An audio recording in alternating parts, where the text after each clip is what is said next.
আল্লাহ রাব্বুল আলামিন বলেন, ইয়া আইয়ুহার রাসূল, ইয়া রাসূলাল্লাহ, ইয়া হাবিবাল্লাহ,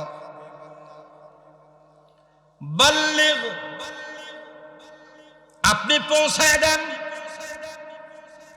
মা উনজিলা ইলাইকা মির রাব্বিক, আপনার রব কে? আরো জোরে বলেন কে? আমার রবকে, আমাদের রবকে কোরআন নাজিল করেছেন কি?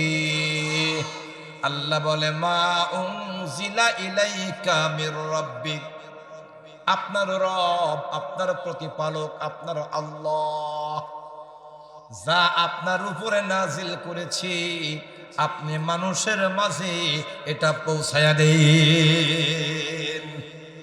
সুতরাং সব নবীরা আল্লাহ রাব্বুল আলামিনের তাহজিব তামুদ্দুন, তার মানে তার কিতাবকে মানুষের সামনে পৌঁছানোর দায়িত্বে ছিলেন। কথা বলো ঠিক কিনা? এই নবীদের পথে চলে যারা, এই নবীদের কথা বলে যারা, নবী যেমন মারি খেয়েছে, নবী যেমন হামলা মামলার শিকার হয়েছে, নবী যেমন বাধা বিপত্তির শিকার হয়েছে, এই জমিনে নবীদের কাজ করবে যারা, আজ হোক কাল হোক পরশু হোক, ওই রকম বিপদ আপদে পড়বেও তারা। অনেকে আমাদের বলে, হুজুর এত কথা বলেন কেন? কি দরকার? আপনার তো বাচ্চা কাচ্চা আছে। আমি যখন 2016 সালের শেষের দিকে জেলখানায় গেলাম, আমাকে দেখার পরে ওসি সাহেব বলতেছে, হুজুর আর দয়া করে এসব বইলেন না, আপনাদের মতো মানুষ আসলে আমরা আসলে এই তস্ততা বোধ করি, চাকরি করি, গোলামি করি, কিন্তু দিন শেষে আমরাও মানুষ, আমরাও মুসলমান, ঠিক কিনা? আপনাদের যে হাতে কোরআন থাকার কথা ছিল, আজকে আমাদের অনিচ্ছা সত্ত্বেও চাকরি বাঁচানোর জন্য ওই হাতের মধ্যে হ্যান্ডকাপ লাগাতে বাধ্য হচ্ছি। এমন কথা কেন বলেন? যে কথা আপনাকে হ্যান্ডকাপ পরাবে, এমন কথা কেন বলেন? আমি বললাম, স্যার এমন কথা আমি তো নিজের ইচ্ছায় বলি না, আমার আল্লাহ আমারে বলাই, কারণ আমি আল্লাহর গোলাম, আমি তো আমার ইচ্ছায় চলতে পারি না। যেদিন মুসলমান হিসাবে, বিশেষ করে আলেম হিসাবে, আরো বিশেষ করে যেদিন পড়লাম ইয়া আইয়ুহার রাসূল বাল্লিগ মা উনজিলা ইলাইকা মির রাব্বিক, আপনার রবের পক্ষ থেকে যা নাযিল করা হয়েছে, তার মানে ওই কোরআন আপনি পৌঁছায় দেন, পৌঁছায় দেন। ওয়া ইল্লাম তাফআল ফামা বাল্লাগতা রিসালাতা, আপনি যদি পৌঁছায় না দেন তাহলে আপনার রিসালাতের দায়িত্ব পালন করেন নাই, এই বলে মেনে নেব, অথবা আপনার নবুয়ত আমি কেড়ে নেব। এটা হলো রসুলের ব্যাপারে আল্লাহর কথা। এটা যদি রসুলের ব্যাপারে হয়, আর রসুলের উম্মত যদি আমরা হয়ে থাকি, আলেম উলামা আমরা হয়ে থাকি, রসুলের ওয়ারিস হয়ে থাকি, তাহলে এই কোরআনে পাকের হক কথাগুলো গোপন করার মানে হলো আমরা রসুলের উম্মত নই, আমরা হলাম উবাই, আব্দুল্লাহ বিন উবাই তথা মুনাফিক। কথা বলুন ঠিক কিনা? এখন আল্লাহ রাব্বুল আলামিন বলেন, ওয়া ইল্লাম তাফআল ফামা বাল্লাগতা রিসালাতা, আপনি যদি এই কালাম আমার নাযিল করা কোরআন মানুষের সামনে না পৌঁছায় দেন, তাহলে আপনার রিসালাত আর থাকবে না, আপনার গদি আর থাকবে না, আপনার সম্মান থাকবে না। আমি আপনাকে যেই লকবগুলো দিলাম, ওই লকবের অধিকারী আপনি হবেন না। এরপরে আল্লাহ রাব্বুল আলামিন বলেন, ওয়াল্লাহু ইয়াসিমুকা মিনান নাস, আপনার চিন্তার কোনো কারণ নাই। আমি জানি এই দায়িত্ব পালন করতে গেলে আপনাকে মার খাওয়া লাগবে। আপনি কোরআনে কারিমে নামাজের ওয়াজ করবেন, রোজার ওয়াজ করবেন, যাকাতের ওয়াজ করবেন, হজের ওয়াজ করবেন, মানুষ আপনার বিরোধিতা করবে না, ঠিক কি না? আল্লাহর নবী সাল্লাল্লাহু আলাইহি ওয়াসাল্লাম যখন এই সমস্ত ভালো ভালো কথা বলেছেন, তখন কাফেরদের কাছে একেবারে আপন ভাইপো হিসাবে পরিচিতি পেয়েছেন। কিন্তু যখন বলেছি এই জমিন যার, আইন চলবে তার, ইন্নাদ দীন ইনদাল্লাহিল ইসলাম, আল্লাহর পক্ষ থেকে মনোনীত দিন হলো ইসলাম। দিন মানে হলো জীবন ব্যবস্থা। তার মানে তোমাদের তৈরি করা কোনো জীবন ব্যবস্থা চলবে না, তোমাদের তৈরি করা কোনো সংবিধান চলবে না, তোমাদের তৈরি করা কোনো আইন চলবে না, কানুন চলবে না। আইন চলবে একমাত্র কার? আরো জোরে বলেন কার? আল্লাহ ছাড়া কারো কাছে মাথা নত করা যাবে না। আল্লাহ ছাড়া সেজদা পাওয়ার যোগ্য দ্বিতীয় কেউ থাকবে না। লাত থাকবে না, মানাত থাকবে না, উজ্জা থাকবে না, হুবল থাকবে না। তার মানে কোন প্রতিমার সামনে, কাঠের হোক পাথরের হোক, কোন প্রতিমার সামনে মাথা নত করা যাবে না। কেন যাবে না? আমার আল্লাহ রব্বুল আলামিন সেটাও বলে দিলেন, এই কারণে যাবে না, যার সামনে তুমি মাথা নত করো সে তোমার কল্যাণও করতে পারে না, অকল্যাণও করতে পারে না। সে নিজেকে পর্যন্ত বাঁচাইতেও পারে। জোরে বলেন পারে? ইব্রাহিম আলাইহিস সালামের এখান থেকে শিক্ষা নেওয়া উচিত। যদিও আমি যতদূর জানি আপনাদের আশপাশে আমাদের অনেক হিন্দু ভাইরা আছেন, আমি কাউকে কটাক্ষ করার জন্য অথবা কোনো ধর্মকে ছোট করার জন্য বলছি না। আপনি শুধু বিবেক দিয়ে চিন্তা করবেন, বিবেক দিয়ে। মানুষের কমন সেন্স বলে একটা জিনিস আছে। কমন সেন্স মানে সাধারণ জ্ঞান যারে বলে। কমন সেন্সের কমন বাদ দিলে শুধু সেন্সও যদি থাকে, তাহলেও মানুষ যা কাজে লাগে না তা ঘরে রাখে না। কি? আমার এই ঘড়ি যত দামি হোক, ইটালি থেকে এসেছে এই ঘড়ি, যৌতুক পাইছি।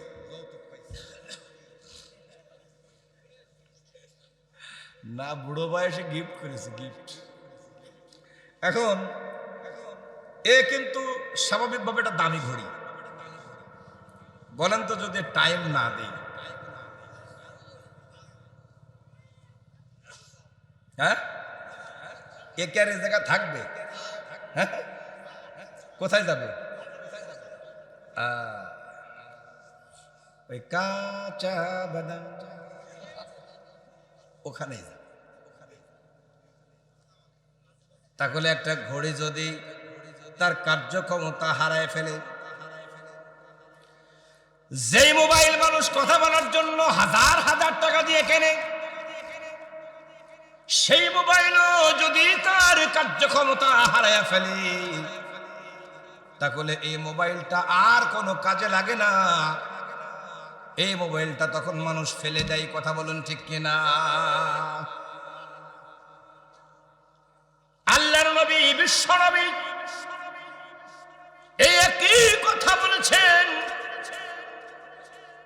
যেই মূর্তি আমার কোনো উপকারও করতে পারে না, অপকারও করতে পারে না, সেই মূর্তির পূজা করে কি লাভ? বরং উপকার যে করতে পারে, অপকার যে করতে পারে, ঝড় যে দিতে পারে, ঝড় যে থামাইতে পারে, জীবন যে দিতে পারে, মৃত্যু যে দিতে পারে। হাজারো মানুষ বেঁচে আছে, তার মধ্যে একজন মানুষ মারা গেছে, আছে না নাই? আজকে ফেসবুকের মধ্যে দেখলাম আজারবাইজানে একটা বিমান দুর্ঘটনা হয়েছে, কিন্তু সব যাত্রী 350 যাত্রী ছিল, একজন যাত্রী বেঁচে গেছে। ওই যাত্রী ছিল মুসলমান। বলো, যখন দুর্ঘটনার খবর শুনেছি চোখ বন্ধ করে শুধু কালেমা পড়েছি। চোখ বন্ধ করে শুধু কালেমা পড়ছি, কালেমা পড়ছি, কালেমা পড়ছি। কোথায় কি হয়ে গেছে আমি জানি না, আমি জানি না। যখন জ্ঞান ফেরে তখনও দেখি কালেমা পড়ছি। বাঁচানোর মালিক কে? আরো জোরে বলেন কি? আল্লাহ বলেন, ইয়া রাসূলুল্লাহ, ইয়া হাবিবাল্লাহ, আপনি মানুষদেরকে জানায় দেন, সেজদা যদি করতে হয়, কৃতজ্ঞতা যদি পোষণ করতে হয়, তাহলে ওই সেজদার মালিকানা হলাম একমাত্র আমি আল্লাহ। কারণ আল্লাযী খালাকাল মাউতা ওয়াল হায়াত, মৃত্যু সৃষ্টি করেছি আমি আল্লাহ, আবার জীবন সৃষ্টি করেছি আমি আল্লাহ। আমি আল্লাহ ছাড়া তোমার সৃষ্টির মধ্যে আর কারো কোনো হাত নাই। যারা মাধ্যম, আমি তাদেরকেও আমার পরে সম্মান দিয়েছি। সুবহানাল্লাহ। কারা বলেন তো? বাপ মা।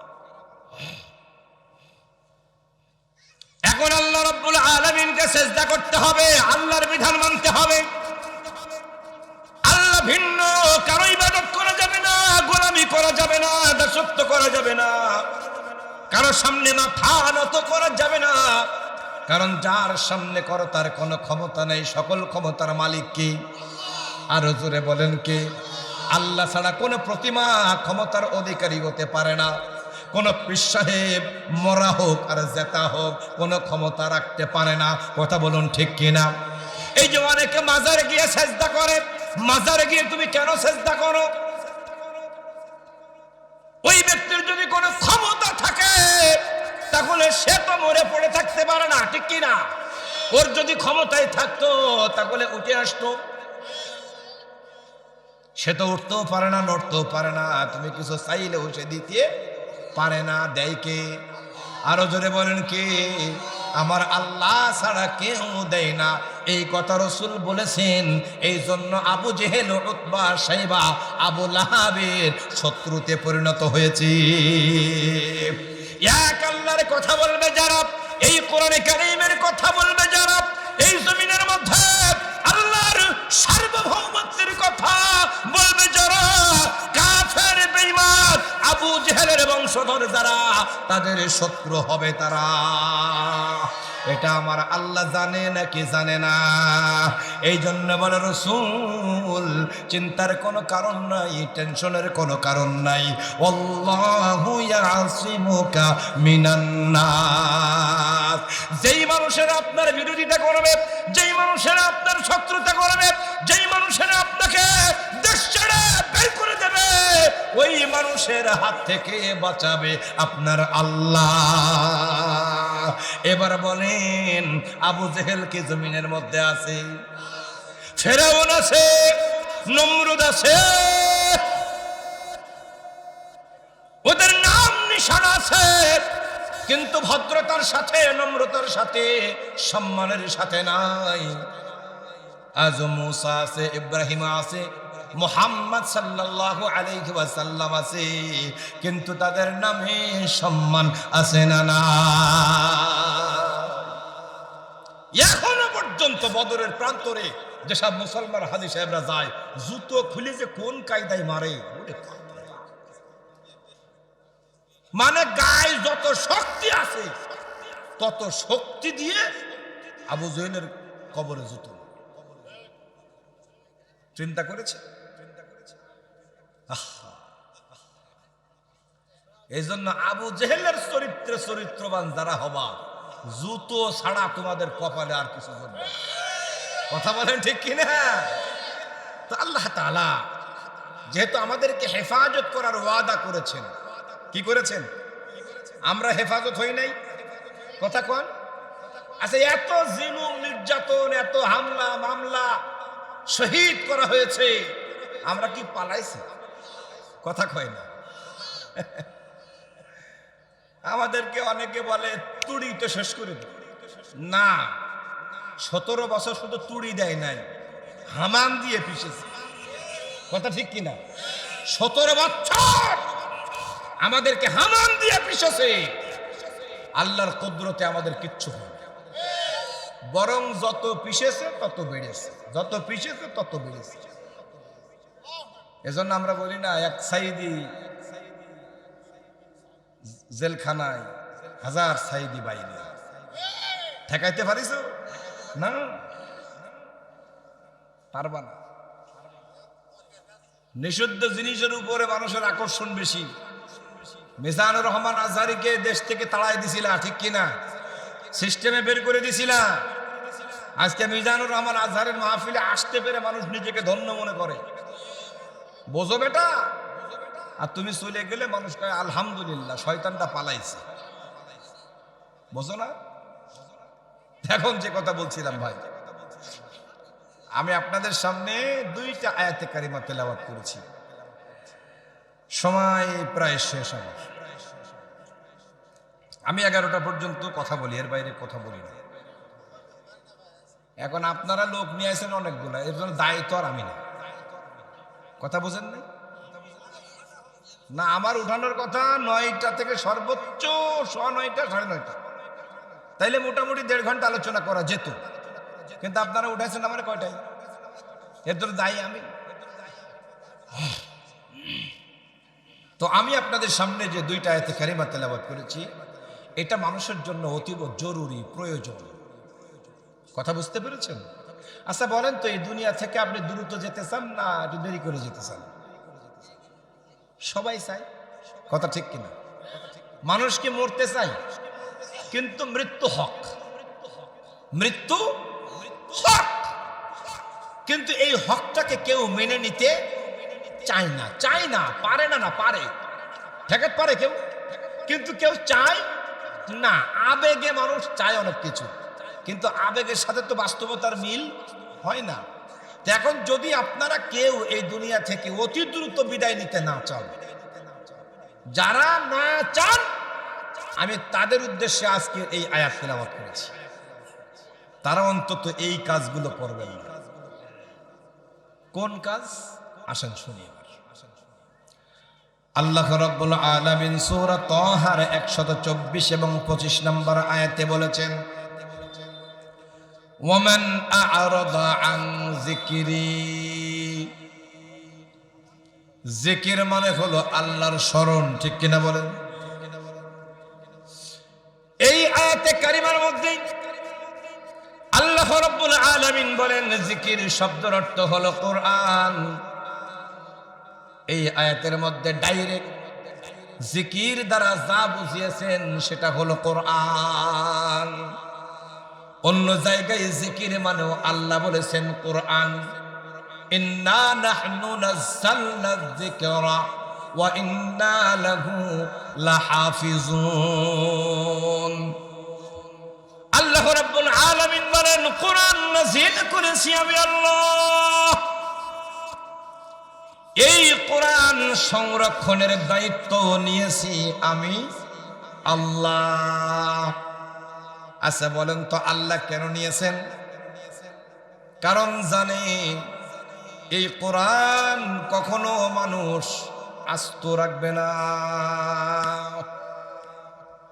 কোরআনের কথা বললে তাদেরকে যদি বিদায় করে দেওয়া হয়, তাহলে কোরআন কি থাকবে? না। এখন আয়াতে কারিমার মধ্যে আল্লাহ বলেন ওমান আ'রাদা আন যিকরি। এই জমিনের মধ্যে যারা আবার জিকির থেকে মুখ ফিরায় নাই। কি ফিরায় নাই? মুখ ফিরায় নেওয়ার মানে কি? অবহেলা করা, অবজ্ঞা করা, অপমানিত করা। কথা কর।